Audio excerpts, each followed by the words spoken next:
आता सगळ्या window close झाल्या. त्याच्यानंतर मी ते start mechanical design part design select केलं. पार्टला तुम्हाला नाव द्यायचं असेल तर इथे नाव देऊ शकता. ओके, नंतर पण तुम्हाला नाव देता येईल. ते मी ओके करतो. आता इथे जर का बघितलं तर वरच्या साईडला इथे प्रोडक्ट वगैरे लिहिलं नाही आहे. ओके, इथे काय लिहिलेलं आहे, पार्ट लिहिलेलं आहे, म्हणजे आपलं पार्ट डिझाईनमध्ये काम चालू आहे. ओके, प्लेन्स आपल्याला शो करायचे असतील ते सिलेक्ट करायचे. राईट क्लिक करून इथे शोचा ऑप्शन आहे. ओके, ॲक्सेस सिस्टीम समजा नको आहे तर राईट क्लिक करून हाईड करून टाकलं. ओके, आता इथे आपल्याला समजा हा आपल्याला पार्ट बनवायचा आहे. त्याच्यामध्ये त्यांनी काय लिहिलेलं आहे, complete solid model for the given sketch and show its mass properties as well as drafting your projections. Okay, म्हणजे पार्ट बनवायचं आहे, त्याचे मास कॅल्क्युलेट करायचं आहे. ओके, आणि त्यानंतर मग त्याचे front to top side to space करायचं. ओके, जर का आपल्याला मास कॅल्क्युलेट करायचं असेल तर त्याचं मटेरियल पण माहिती असलं पाहिजे. त्याने आता मटेरियल दिला नाही आहे. ठीक आहे, आता हा पार्ट बनवायला घेऊ आपण. सगळ्यात पहिलं मी आता इथे टॉप प्लेन सिलेक्ट करतो आणि इथे हा स्केचचा ऑप्शन आहे. ओके, स्केचवरती मी क्लिक केलं. त्यानंतर मग समजा मी रेक्टँगल ड्रॉ केला. इथे आयसोमेट्रिक व्ह्यू बघतो तर हा उलटा होतोय. ओके, इथे त्यांनी जर का बघितलं तर हा असा दिलेला आहे. ओके, तर त्यानुसार आपण ॲडजस्ट करून घेऊ. म्हणजे हे डायमेन्शन्स किती आहे, 90 आणि हे 50. ते ह्याचं आपल्याला 90 द्यायचं आहे आणि ह्याचं आपल्याला 50 द्यायचं आहे. त्यानंतर मी इथे नॉर्मल व्ह्यूचा ऑप्शन आहे. नॉर्मल व्ह्यूवरती क्लिक केलं की स्केच नॉर्मल टू स्क्रीन होऊन जाईल. ओके, आता हे आपल्याला काय करू, सिमेट्रिक करून देऊ. सिमेट्रिकसाठी काय करायचं, इथे कन्स्ट्रेंट सिलेक्ट करायचा, ही लाईन सिलेक्ट करायची, ही लाईन सिलेक्ट करायची, दोघांमध्ये डायमेन्शन आलं, हे प्लेस नाही करायचं. राईट क्लिक करायचं, अलाउ सिमेट्री लाईनमध्ये ही ॲक्सिस सिलेक्ट केली. Okay, for example constraint select केलं, ही लाईन सिलेक्ट करायची, ही लाईन सिलेक्ट करायची, राईट क्लिक करून अलाउ सिमेट्री लाईन आणि हॉरिझॉन्टल ॲक्सिस सिलेक्ट केली. हे दोन्हीकडे हाफ हाफ डिस्टन्स झालं, मी 50च्या हाफ 25 आणि 90च्या हाफ 45 वरती 45 खाली. इथे हा एक्झिटचा ऑप्शन आहे, एक्झिट वर्कपेज, यावरती मी क्लिक केलं आणि त्यानंतर मग पॅडवरती क्लिक करायचं. ओके, इथे ओके करून दो. आता इथे हाईट आपल्याला दिली त्यांनी 15ची. हे 15ने आपण काय करू, पॅड करून देऊ 15 एंटर. कळलं, इथे शेडिंग विथ एजेस ठेवून द्यायचं, म्हणजे एजेस पण आपल्याला दिसतं. आता फ्रंट व्ह्यूने हा जो पोर्शन दिसतोय हा आपण ड्रॉ करून घेऊ.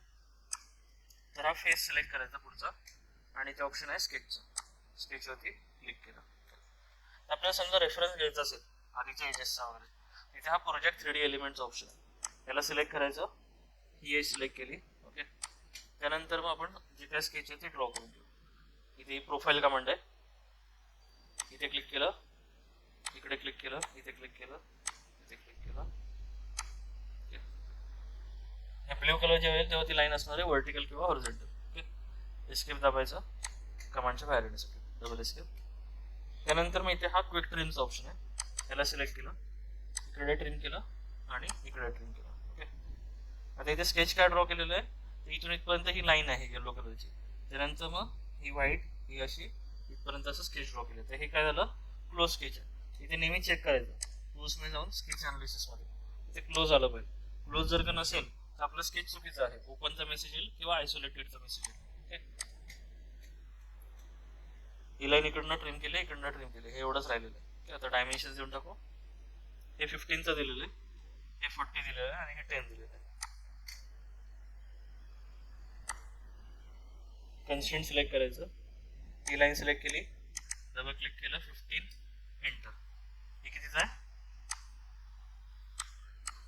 40चं दिलेलं आहे. त्यानंतर मग आपल्याला हॉरिझॉन्टल डिस्टन्स द्यायचं आहे, कन्स्ट्रेंट सिलेक्ट केलं, ही लाईन सिलेक्ट केली, तर हे इन्क्लाइन डिस्टन्स आलं, तर राईट क्लिक करायचं, हॉरिझॉन्टल मेजर डायरेक्शन आणि इथे हे 10चं डायमेन्शन देतो. ओके, आता परत कन्स्ट्रेंट सिलेक्ट केलं.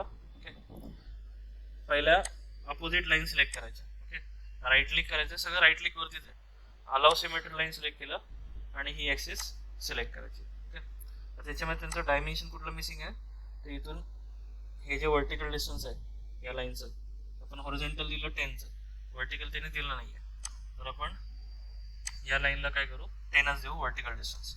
राईट क्लिक करायचं, वर्टिकल मेजर डायरेक्शनमध्ये हे दिलं 10चं. ओके, सिमेट्रिक अजून राहिलेलं आहे. तर इथे हा पॉईंट सिलेक्ट केला, हा पॉईंट सिलेक्ट केला, राईट क्लिक करून अलाउ सिमेट्री लाईन ही ॲक्सिस सिलेक्ट करायची. ओके, सेम ही लाईन राईट क्लिक करून अलाउ सिमेट्री लाईन ही ॲक्सिस. ओके, ह्या ही एक लाईन आणि ही लाईन हे दोन्हीकडे सिमेट्रिक आहे. ओके, स्केच आपला क्लोज आहे. इथून ड्रॉ केला की इथेच आपण एंड होतोय. एक्झिट करायचं. आता हे आपण एक्सट्रूड करणार आहोत. लेंथ कितीची आहे, 50ची.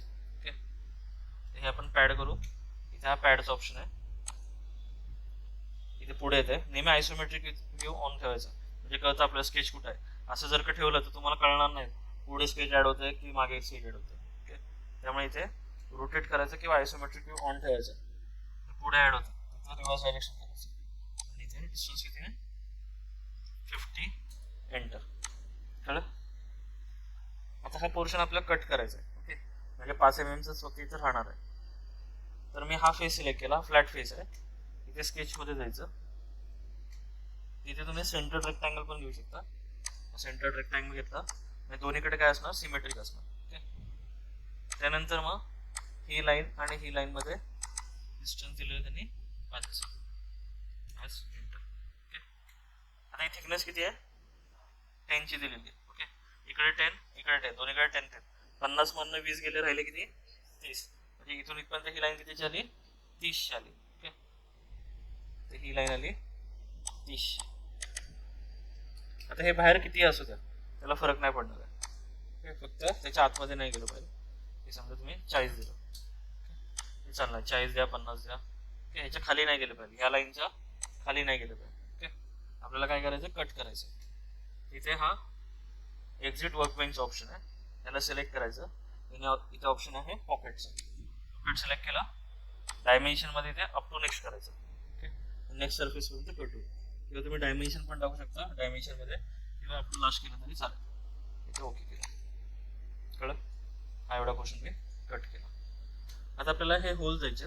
ओके, होल कमांड मध्ये नेहमी द्यायचे. ओके, आता हे तुमचे कॉलेजमध्ये चेक करतील नाही चेक करतील, पण इंडस्ट्रीजमध्ये सिम्पल होल जरी असेल तर तिथे तुम्हाला होल कमांडच वापरायचे. ओके, आता ह्याची पण त्यांनी पोझिशन का दिली नाहीये, वरतून खाली किती वरती आहे. ओके, ते दिलं नाहीये. सेंटरला दिलेलं, फक्त सेंटरला काढू आपण, वरतून आपण एक ॲझ्युम करून देऊ. तिथे होल कमांड आहे, ही सिलेक्ट केली. त्यानंतर मग हा फेस सिलेक्ट करायचा. इथे पोझिशन स्केचचा ऑप्शन आहे, पोझिशन स्केच मध्ये जायचं. आता इथे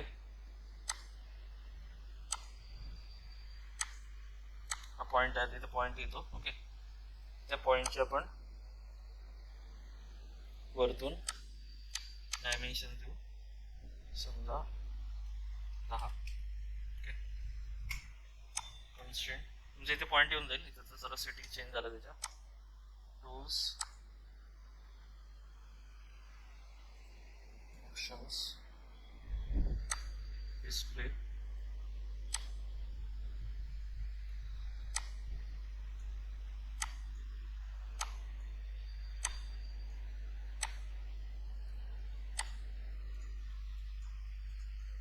ठीक आहे. तो होईल, तो रिस्टार्ट केला की ते पॉईंट दिसून जाईल.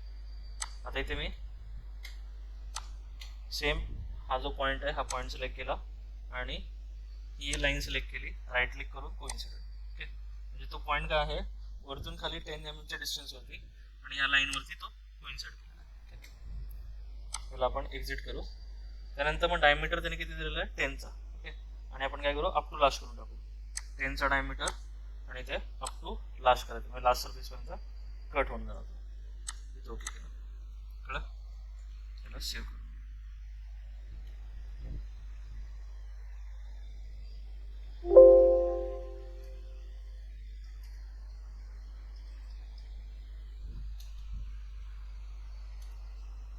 आता इथे परत होल कमांड सिलेक्ट केली, हा फेस सिलेक्ट केला, पोझिशन स्केचमध्ये जायचं. ओके, त्यानंतर मग